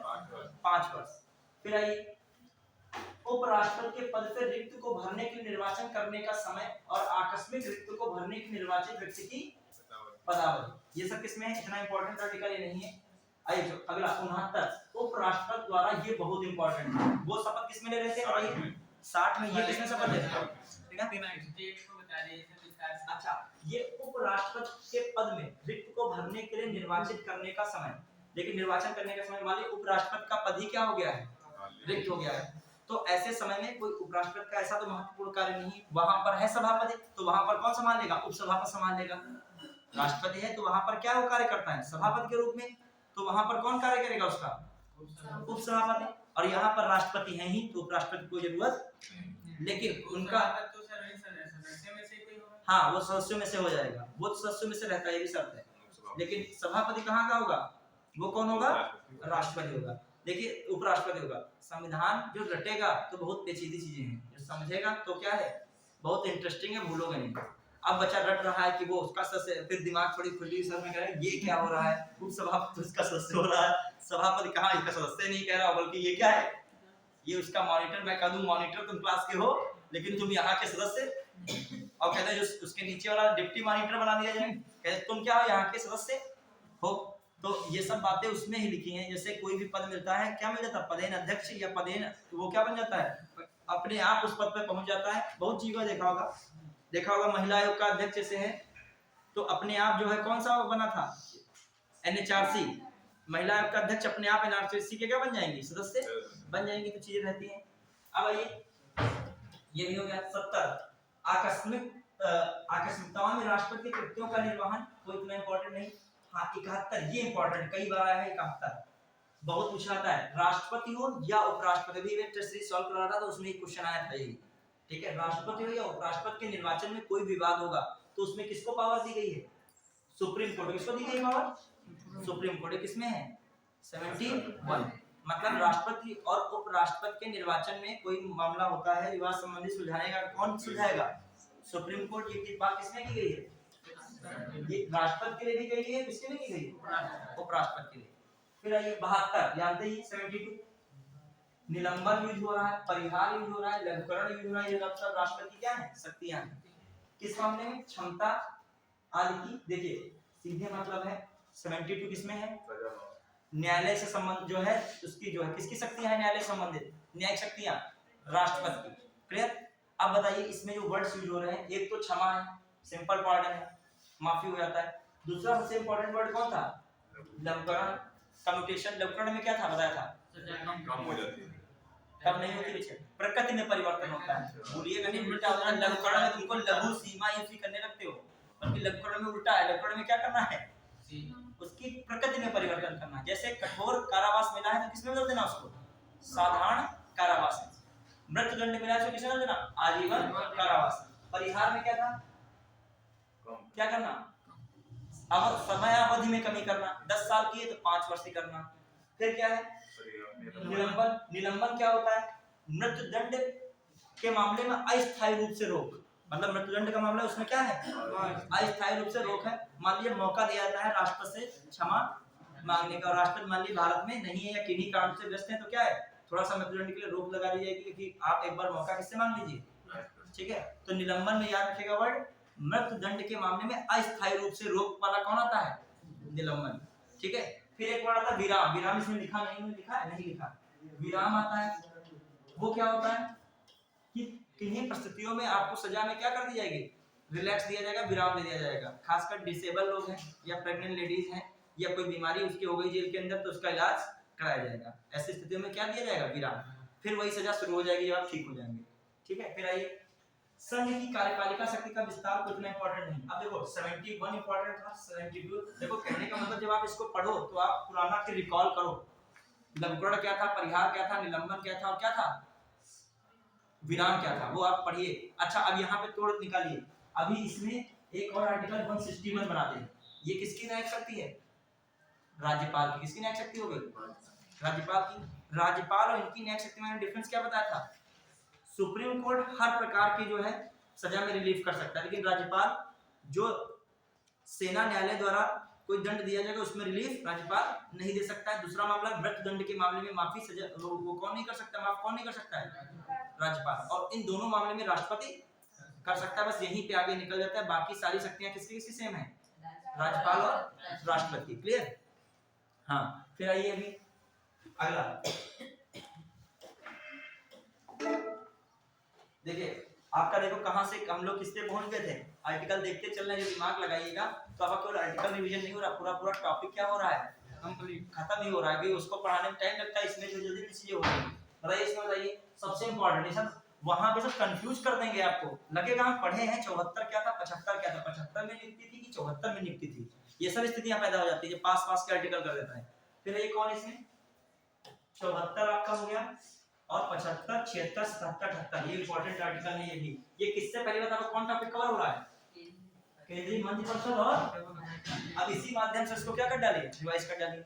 मंत्रिपरिषद पहले बताइए, केंद्रीय मंत्रिपरिषद का हेड कौन होता है? पीएम होता है कि नहीं? जो अपने वहां की केंद्रीय मंत्रिपरिषद है लगभग किससे मैच करती है? ब्रिटेन की। ठीक है, फिर आइए अपने वहां का प्रधानमंत्री जो होता है लगभग किसके वहां के प्रधानमंत्री के समतुल्य माना जाता है? ब्रिटेन के। हालांकि कुछ मामलों में अलग है। क्लियर? फिर आ जाइए दूसरी बात है, अब देखिए पीएम होगी उसकी मंत्रिपरिषद होगी, मंत्रिपरिषद का भी हेड पीएम। फिर मंत्रिपरिषद में 3 प्रकार के मंत्री होते हैं, एक कैबिनेट मंत्री, एक कौन स्टेट, फिर कौन आपका स्वतंत्र राज्य मंत्री, इंडिपेंडेंट मिनिस्टर होता है। क्लियर? सबसे मेन टॉप वाला कौन, विभाग कौन होता है? कैबिनेट। चलिए फिर आइए, राष्ट्रपति को सहायता और सलाह देने के लिए क्या होगी? एक मंत्रिपरिषद होगी। किसमें बात की गई है? सलाह और सहायता। ये कौन, जो कौन देगा? ठीक है, ध्यान रखिएगा राष्ट्रपति को सलाह सहायता के लिए क्या गठित की गई है? एक मंत्रिपरिषद है। क्लियर? फिर आइए सबसे इंपॉर्टेंट 75 में क्या है? इसमें तो कुछ नहीं लिखा है। प्रधानमंत्री की सलाह पर, किसकी सलाह पर? प्रधानमंत्री की सलाह पर या सिफारिश पर राष्ट्रपति द्वारा किसकी नियुक्ति करना? मंत्रियों की नियुक्ति करना। और यहाँ तक प्रधानमंत्री की भी नियुक्ति करना किसके द्वारा? राष्ट्रपति द्वारा। लेकिन शर्त प्रधानमंत्री के लिए खासकर कौन रहती है? बहुमत दल का क्या होना चाहिए? लोकसभा में बहुमत दल का नेता होना चाहिए। समझ रहे हो कि नहीं कुछ? तो 74 क्या कह रहा है? मदद करना, सहायता करना किसकी? राष्ट्रपति। किसके द्वारा? मंत्री परिषद द्वारा। लेकिन एक और चीज यहीं पे कही है 74 में, यदि मंत्रिपरिषद किसी प्रस्ताव को राष्ट्रपति के लाता है और लाती है तो राष्ट्रपति उसको पुनर्विचार के लिए भेज सकता है, लेकिन दोबारा लाए जाने पर राष्ट्रपति उसको पुनर्विचार के लिए नहीं दे सकता है। वहां पर क्या हो जाता है? बाध्यकारी हो जाता है। क्वेश्चन आता है ये किस संविधान संशोधन द्वारा व्यवस्था की गई? 44वें संविधान संशोधन द्वारा। किस तरह की गई व्यवस्था? समझ पाए हमारी बात को? राष्ट्रपति और मंत्रिपरिषद, राष्ट्रपति और मंत्रिपरिषद के बीच की बात होगी। मंत्रिपरिषद कोई प्रस्ताव लेके आती है तो उसको राष्ट्रपति एक बार विचार के लिए क्या कर देगा? कहीं फिर देख लीजिएगा। फिर वो मंत्रिपरिषद लाती है दोबारा संशोधन करके उसमें, तो फिर राष्ट्रपति उसको अप्रूव करने के लिए क्या है? बाध्यकारी है, वापस नहीं ले सकता। समझ पाए? ये किसमें दिया गया है? 74 में। किसमें दिया गया? 74। फिर आइए 75। इतना ही लिखने से काम थोड़ी चलेगा। प्रधानमंत्री की नियुक्ति जो कि लोकसभा के बहुमत दल का नेता, उसकी सलाह पर, उसकी सिफारिश पर किसकी नियुक्ति? मंत्रियों की नियुक्ति। प्लस इसमें एक और बात कही जा रही है कि कुल मंत्री कितने हो सकते हैं? 15। लोकसभा की कुल सदस्य संख्या के, लोकसभा की या total number of Lok Sabha, total numbers of 15% Lok Sabha कितना होना चाहिए? 15%। या जो है क्या ना हो? 15% से ज्यादा ना हो। Not more than 15%। मतलब कितना? 15% ज्यादा ना हो। मतलब यदि 400 कितना है 400 543 है तो 15% कितना हुआ लगभग 81 82 हो गया। तो 81 82 ही क्या बन सकते हैं मंत्री बन सकते हैं। समझ पाए कि नहीं? मतलब लोकसभा के 15% से अधिक जो है मंत्री नहीं बन सकते। लोकसभा की कुल संख्या का 15% से अधिक मंत्री नहीं बन सकते। अब आइए अगली बात, अब आइए सबसे इंपॉर्टेंट। अच्छा एक और चीज, मंत्रियों को विभाग इधर उधर फेरबदल करना हो, मंत्रियों को हटाने की सिफारिश करनी हो, इस्तीफा का दबाव डालना, सब कौन कर सकता है? प्रधानमंत्री। लेकिन मंत्रियों की नियुक्ति कौन करता है? राष्ट्रपति। तो हटाता भी कौन है? राष्ट्रपति हटा सकता है। हालांकि पैरवी बीच में कौन कर सकता है? प्रधानमंत्री। क्लियर? और ये मंत्रिपरिषद किसके प्रसाद पर्यंत होते हैं? राष्ट्रपति। नियुक्ति कौन करेगा? यही करेगा। क्लियर? क्या इनकी शपथ मंत्रियों की होती है? बिल्कुल। कौन लेता है शपथ? किसके सामने शपथ देते हैं? सब राष्ट्रपति। किससे सम्मुख ये शपथ देते हैं? आप देखो कभी जब मंत्री बनते हैं सब माइक पे आते हैं और राष्ट्रपति इधर बैठे होते हैं, ठीक है, और जो राज्य में बनते हैं कौन होता है? राज्यपाल। क्लियर? हाँ फिर आइए, अब ये इंपॉर्टेंट है, महान्यायवादी। थोड़े लोग दिला के चले जाते हैं फिर बाद में फिर कहा करते हैं मैं ये करूंगा। नहीं होता, मंत्री बहुत बड़ी चीज होती है। ज्यादा तो दिलाते हैं जो कैबिनेट वाले होते हैं। अब तुम टीवी बंद कर दो तो बात है, तुम तुरंत कैबिनेट मंत्री देखना चाहते हो सब, फिर उसके बाद सोचते हो कौन 80 मंत्री को देखेगा, ठीक है। हालांकि स्थितियां ऐसी पैदा हो जाती होंगी कि अब थकने लगते होंगे। जब 80 लोग शपथ रहेंगे तभी तो 15% कर दिया। पता चला 100 200 मंत्री रोज 2 दिन चले शपथ ही चल रही 2 दिन। हाँ जो अब क्या 15% तक है। अब दिल्ली वगैरह बहुत आराम है। कितना है? 7 लोग क्या बन गए? 6 लोग मंत्री बन गए और मुख्यमंत्री। हाँ अब ऐसे देखिए 76 वाला देखिए, बस इसी पे खत्म कर रहे हैं, ठीक है। 76 महान्यायवादी, क्या मैंने बताया था? इंपॉर्टेंट पद है ये। उच्चतम न्यायालय के न्यायाधीश बनने की क्या हो इसके बाद? योग्यता। किसके न्यायाधीश बनने की? कौन नियुक्ति करेगा? अरे इंपॉर्टेंट ये पद है, पूछा गया था पिछली परीक्षा में।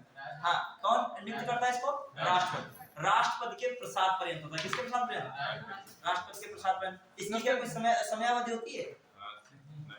याद रखिएगा, इसकी कोई समयावधि निर्धारित नहीं होती। याद रखिएगा महान्यायवादी है, ये नहीं है। इसकी योग्यता उच्चतम न्यायालय के न्यायाधीश के समान है, तो इसको हटाया भी उच्चतम न्यायालय के न्यायाधीश के समान ही, और इसका कार्यकाल भी उन्हीं के समान जैसा कुछ लगे, ऐसा कुछ भी नहीं है। बस याद रखिएगा भारत सरकार का सबसे बड़ा विधिक अधिकारी है, वकील है। दूसरा पॉइंट क्या है? इसकी नियुक्ति कौन करता है? राष्ट्रपति करता है। यह इसका कोई कार्यकाल निश्चित नहीं है, यह राष्ट्रपति के प्रसाद पर्यंत होता है। तीसरी बात इंपॉर्टेंट, इसकी योग्यता वही होनी चाहिए जो सुप्रीम कोर्ट के न्यायाधीश की होती है, जज की होती है। क्लियर? अभी ये उसी कार्य करेगा। अब बस एक दो इसके 77 देखिए, जो भारत सरकार के कार्यों का संचालन, जो कार्य का संचालन, ये बात आ रही है। फिर 77 राष्ट्रपति को, ये राष्ट्रपति करता है। फिर राष्ट्रपति को जानकारी देने के संबंध में प्रधानमंत्री के क्या है? कर्तव्य। तो ये भी क्या है? प्रधानमंत्री कर्तव्य किसमें है? 78। प्रधानमंत्री कर्तव्य यार है, कंफ्यूजन हो जाता है 78 और वो 76, ठीक है। तुम लोग अपने पूरी मुद्रा में आ गए भाई, ठीक है। संसद नहीं पढ़ना चाहते क्या? संसद का पढ़ाई देर हो जाएगी क्या? ठीक है तो फिर आज के लिए फिर ठीक है। आप लोग जो है फिर पूरा कवर किया करिए, टाइम आप लोग उधर तुरंत बैठ जाया करिए फिर, ठीक है।